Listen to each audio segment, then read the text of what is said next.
Jā, es nelietu alkoholu, man ir nulle politika. Alkohols manā mājā nav, un ja kāds viņu atnes, tad es viņu kaut kur aizfīrēju prom.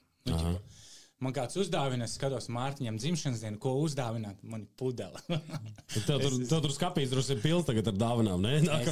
Es pārdāvinu tā, man ir kaut kāds pudeles, ko sieva izmanto gatavošanai, kaut kāds sarkanie vīni, un ko mēs izmantojam.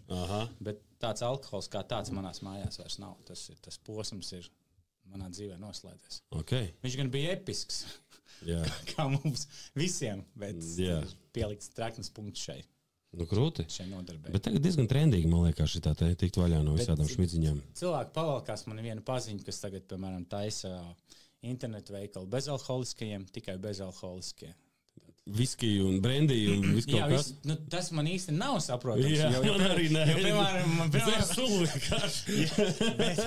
Nezinu, kā kaut kāds varbūt bezalkoholiskais aliņš karstā vasaras dienā, bet tas ir tas pats cukurūdens, principā. Tu dzer kaut kādu tur kaut kādu saldināto dzērienu, bet kaut kāds bezalkoholiskais džintoniks, nav tā, ka viņš ir tā kā garšīgākais dzēriens pasaulē. Tu dzer džintoniku, viņš labi garšo. Man, piemēram, nav dzer citu iemeslu, lai džintoniks. Vismaz es dzēru citu iemeslu dēļ.